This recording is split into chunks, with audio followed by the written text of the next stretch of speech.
In the shadowed depths beneath the earth, where no sun dares to shine, there reigns a god whose name strikes both awe and fear.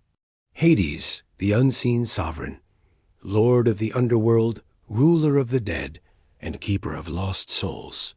His dominion stretches through endless shadows, where rivers whisper secrets of life and death, and the three-headed Cerberus guards the gates of eternity. Mortals tremble, and gods bow, for he commands the inevitable. While Zeus rules the sky and Poseidon the seas, Hades reigns over what all must one day face. Tonight, we descend into the realm of the King of Shadows, to witness the solemn majesty of the Eternal.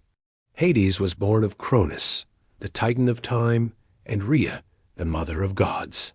In the age before Olympus rose, a prophecy foretold that Cronus would be overthrown by his own children. Driven by fear, he devoured each newborn, seeking to devour fate itself.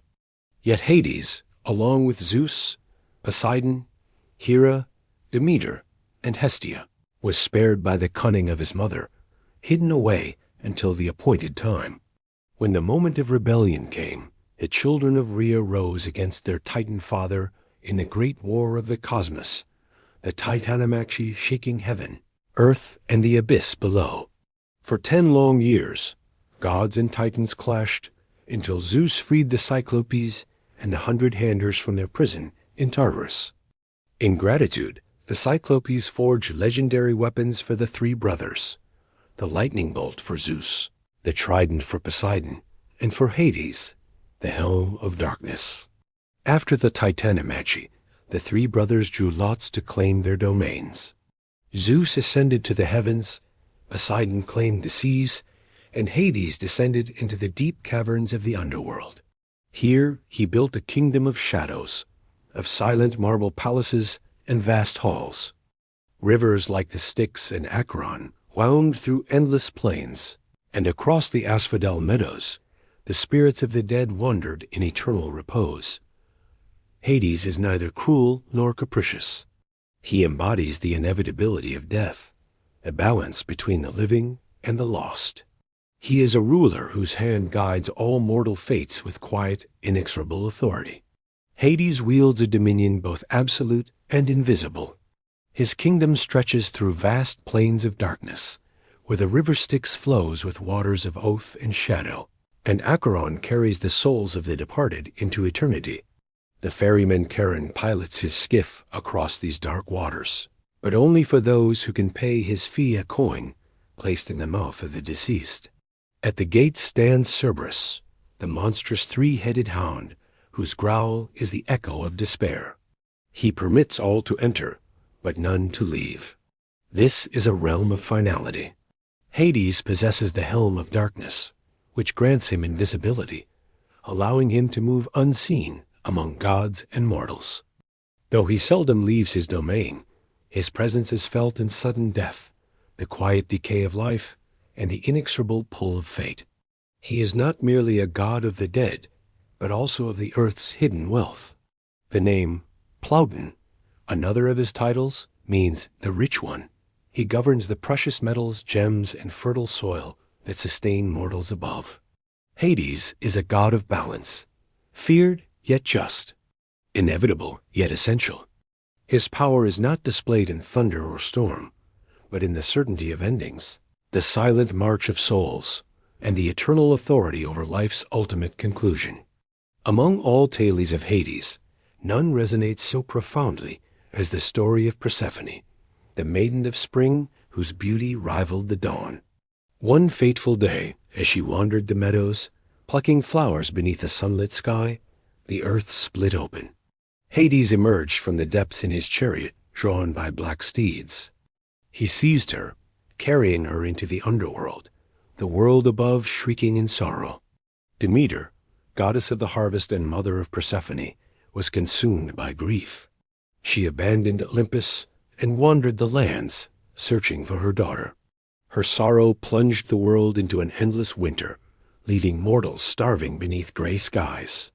Crops withered, fields turned barren, and the cries of humanity reached the heavens. Zeus, realizing the world could not survive Demeter's grief, was forced to intervene. He sent Hermes, the messenger god, to the underworld to demand Persephone's return. Hades, however, treated Persephone not with cruelty, but with solemn care. He offered her a realm of marble halls, shadowed gardens, and quiet rivers. In time, her heart grew to understand his dominion and even to respect it. He had offered her a throne and a crown, making her a queen. Before she left, Hades offered her a pomegranate seed. Knowing that eating the food of the underworld would bind her to his realm, she consumed a few. This act sealed her fate. A compromise was struck. Persephone would spend part of the year with her mother, her return bringing spring and life back to the world. But for the other part of the year, she would return to the underworld to rule by Hades' side, ushering in the barren seasons of autumn and winter. In this myth, Hades is both captor and consort, a figure of inevitability and enduring presence, embodying death, separation, and transformation. Beyond Persephone, Hades took part in the Titanomachi, aiding the Olympians in overthrowing the Titans, yet he sought no glory. His victories were silent, his power measured not in conquest, but in the unshakable certainty of his realm. In all conflicts, he moves like a shadow, unseen, patient, and relentless. Mortals feared him, yet his justice is immutable, his domain a necessary part of the cosmic order. Through famine and love, war and peace, Hades remains eternal, reminding gods and mortals alike that all life, no matter how radiant, must one day return to the shadows.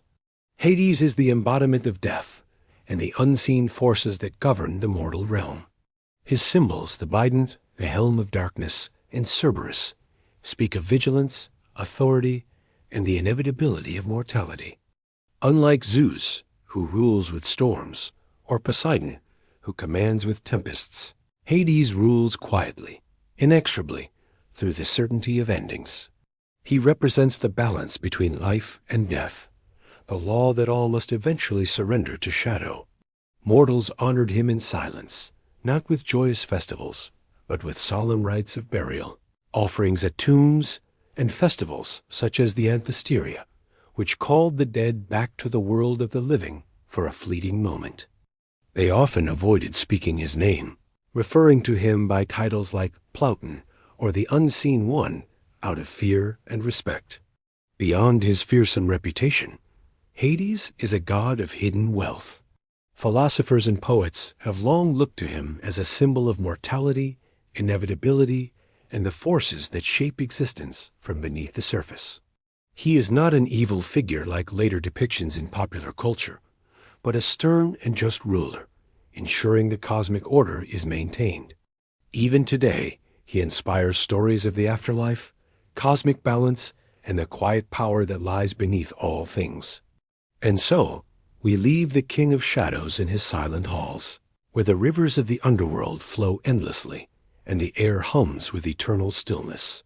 Hades waits, patient as tombstones, timeless as the stars above the living world. To gaze upon him is to confront the certainty of fate, the quiet passage of all life into shadow. He is not cruel, nor cruelly kind, he simply is. In his eternal dominion, Hades reminds us that life and death are but threads in the same tapestry, and every story, no matter how bright, must one day answer his call.